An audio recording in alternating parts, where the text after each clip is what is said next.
میں جان بوجھ کر 15 منٹ لیٹ ریسٹورینٹ میں پہنچا۔ پہلے سے وہاں بیٹھے ہوئے میرے دونوں ساتھیوں نے مجھے گرین سگنل دیا۔ یشونت کونے کی ایک میز پر سر جھکائے بیٹھا اور پریشان حالت دکھائی دے رہا تھا۔ میں اس کے قریب پہنچا تو اس نے سر اٹھایا۔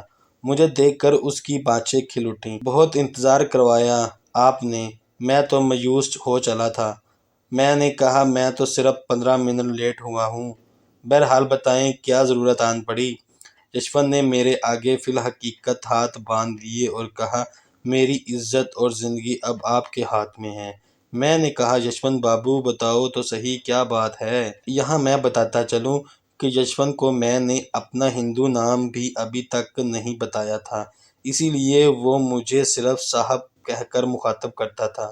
چند سیکنڈ موزوں الفاظ سے گفتگو کا آغاز کرنے کے لیے وہ چپ رہا اور پھر بولا صاحب آپ سے تو اب میری کوئی بات پوشیدہ نہیں، میں شمی کے بغیر نہیں رہ سکتا۔ کل شام میں اس کے ہاں گیا، اس کی ماں نے مجھے الگ بلا کر کہا کہ شمی کا ایک خریدار اس کے 35,000 روپے دینے کو تیار ہے۔ نامعلوم وہ سچی ہے یا جھوٹ بول رہی تھی، لیکن مجھے اس سے صرف 1 ہفتے کی مہلت دی ہے کہ روپوں کا بندوبست کر لو ورنہ شمی کو دوسرے خریدار کے حوالے کر دے گی۔ یہ کہہ کر یشونت نے میری طرف امید بھری نظروں سے دیکھنے لگا۔ میں نے کہا یشونت بابو میں اس معاملے میں کیا کر سکتا ہوں، یہ آپ کا ذاتی معاملہ ہے۔ یشونت اور زیادہ گڑ گڑانے لگا۔ آپ جانتے ہیں میں کسی صورت بھی اتنی رقم کا بندوبست نہیں کر سکتا، آپ میری آخری امید ہیں، بھگوان کے لیے مجھے یہ رقم ایڈوانس میں دے دیں، میں آئندہ اپنی ڈاک کا معاوضہ اس میں ایڈوانس سے ہی منہا کرواتا رہوں گا۔ دیکھو یشونت بابو میں نے بے نیازی سے کہا آرمی ہیڈ کوارٹر کی ساری ڈاک ہمارے مطلب کی نہیں ہوتی، آپ کے بھیجے ہوئے بیشتر خطوط ہم ردی کی ٹوکری میں ڈال دیتے ہیں۔ میں نے اب تک جو رقم آپ کو دی ہے وہ آپ کی دی ہوئی ڈاک کے مناسب معاوضے سے کہیں زیادہ ہے۔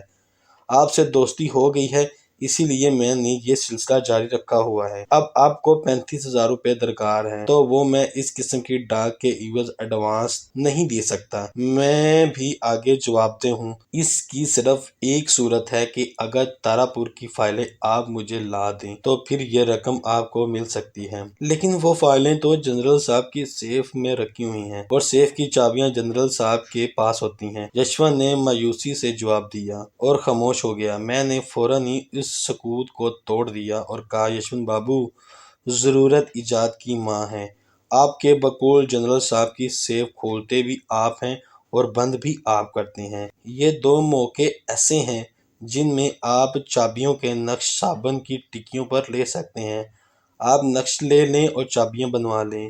جنرل صاحب کے دفتر جانے کے بعد آپ آسانی سے سیف کھول کر فائلیں نکال سکتے ہیں۔ دفتر سے واپسی پر فائلیں آپ میرے آدمی کے حوالے کریں اور اسی رات فائلوں کے ساتھ آپ 35,000 روپے بھی آپ کو مل جائیں گے۔ یشونت سوچ میں پڑ گیا، اس کی خاموشی ڈر کی وجہ سے تھی۔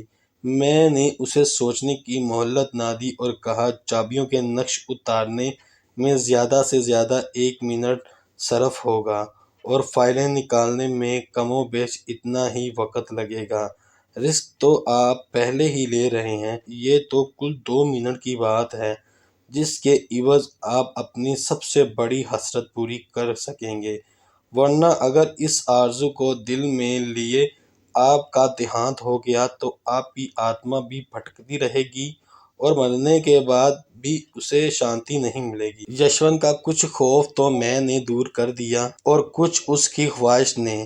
تھوڑی دیر سوچنے کے بعد وہ بولا صاحب جب زندگی میں کوئی خوشی ہی نہ ہو تو پھر ایسی بے رنگ زندگی کو رنگین بنانے کے لیے میں یہ رسک بھی لے لوں گا۔ دیسی صابن کی ٹکیاں تو میں آج ہی لے لوں گا جن پر نرم ہونے کی وجہ سے نقش نمایاں طور پر لیا جا سکتا ہے۔ سیف کھولتے اور بند کرتے وقت میری پیٹھ جنرل صاحب کی طرف ہوتی ہے، اسی لیے نقش بھی آسانی سے اتار لوں گا۔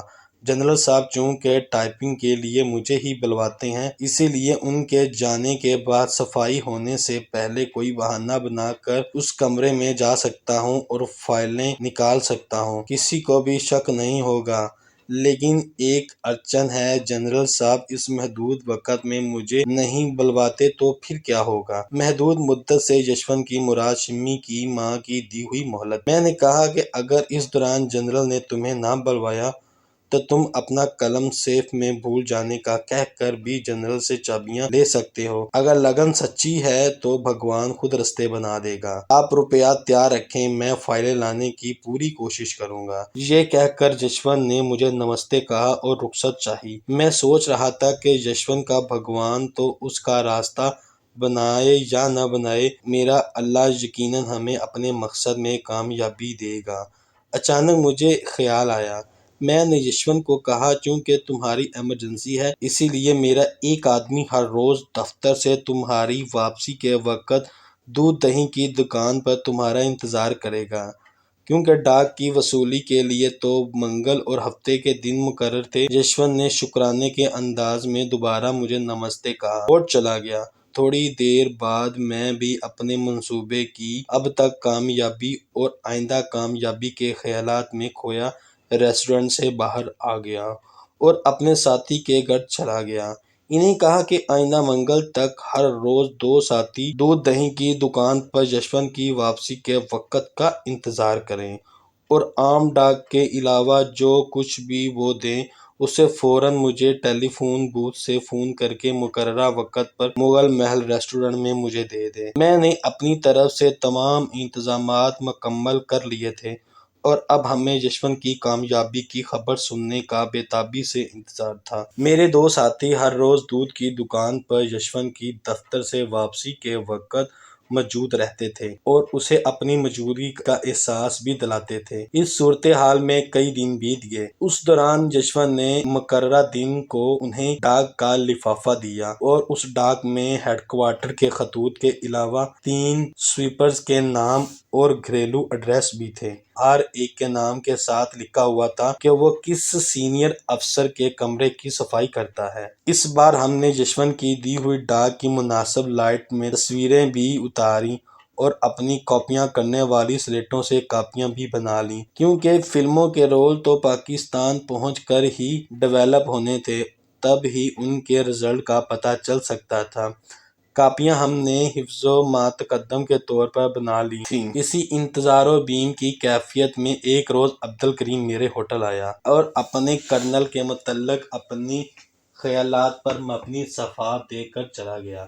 عبدالکریم اردو صاف ستھری بولتا تھا۔ اس کی تحریر بہت معمولی تھی۔ کرنل شنکر کے متعلق اس نے جو کچھ لکھا تھا اس کا لب لباب یہ تھا کہ کرنل شنکر اگرچہ ایک سخت گیر شخص تھا اور اسے گالیاں بھی دیتا تھا لیکن دل کا بہت نرم تھا۔ اپینڈکس کے آپریشن کے لیے عبدالکریم کو CMH میں داخل کیا گیا تو کرنل نہ صرف یہ کہ ہر روز اس کی تیمارداری کو آتا تھا بلکہ اس کے لیے پھل فروٹ بھی لاتا تھا۔ عبدالکریم کے تحریر کی ایک بات نے مجھے چونکا دیا۔ کرنل شنکر کبھی کبھی نشے کی حالت میں بھارت اور بھارتی افواج کو گالیاں بھی نکالتا تھا اور کہتا تھا کہ کشمیر کے معاملے میں کہ بھارت کی ہٹ درمی کی وجہ سے پاکستان اور بھارت ایک دوسرے کے جانی دشمن بن چکے۔ بقول عبدالکریم کے بھارت نے مشرقی پاکستان کا بنگلہ دیش تو بنا دیا لیکن اب بھارت کے ٹکڑے ٹکڑے ہونے کی باری، اور یہ کہ جو آئندہ پاکستان بھارت کی جنگ ہوئی تو وہ ایٹمی جنگ ہوگی۔ ایٹمی جنگ کے نتیجے میں دونوں ملکوں کے جو تباہی ہوگی وہ پاکستانی مسلمان تو برداشت کر جائے گا لیکن بھارتی ہندو ہرگز برداشت نہ کر سکے گا، اور جنگ کے بعد بھارتی ہندو خود بھارت کی اکائی کو توڑ کر چھوٹی چھوٹی ریاستوں میں تقسیم کر لیں گے۔ ان کی ریاستوں کے پاس نہ اتنی طاقت ہوگی اور نہ ہی وسائل کے جنگ کرنے کا سوچ بھی سکیں۔ عبدالکریم نے لکھا تھا کہ کرنل شنکر پیٹ پیٹ کر کہتا تھا کہ ایسا ضرور ہوگا لیکن تباہی بربادی کے بعد، کاش بھارت کے ٹکڑے جنگ سے پہلے ہی ہو جائیں اور ایک بڑی اور بھیانک تباہی و بربادی سے بچا جا سکے۔ کرنل شنکر کے مطابق دنیا بھر کے مسلمان ممالک پاکستان کی ڈھال بن جائیں گے جبکہ بھارت یکو تنہا رہ جائے گا۔ عبدالکریم نے لکھا تھا کہ رات کے نشے میں کرنل شنکر جو کچھ کہتا اگلی صبح مجھے ضرور پوچھتا کہ کسی اور نے تو نہیں سنا۔ مجھ سے تسلی کر لینے کے بعد مجھے 10-15 روپے دے کر کہتا جام بناؤ، بھارتی مسلمانوں کو آئندہ جنگ میں بہت بڑا رول ادا کرنا ہے، اس کی تیاری کرو۔ کرنل شنکر کے متعلق عبدالکریم کی تحریر کو میں نے کئی بار پڑھا، بہت سوچا، بالآخر یہ نتیجہ اخذ کیا کہ میں عبدالکریم کی نگاہ میں بھارتی ہندو اور کرنل شنکر کا دوست ہوں۔ اس نے جو کچھ لکھا ہے وہ درست ہوگا۔ اگر عبدالکریم کو معلوم ہوتا کہ میں مسلمان یا پاکستانی ہوں تو کرنل شنکر کا دشمن اور اس کا افسر ہوتا تو وہ پہلی ہی صورت میں مجھے خوش کرنے کے اور دوسری صورت میں کرنل شنکر سے بدلہ لینے میں اسے نقصان پہنچانے کے لیے غلط بیانی کر سکتا تھا۔ یہ تحریر خود اسے بھی بے حد نقصان پہنچا سکتی تھی، لہٰذا اسے درست سمجھا جانا چاہیے۔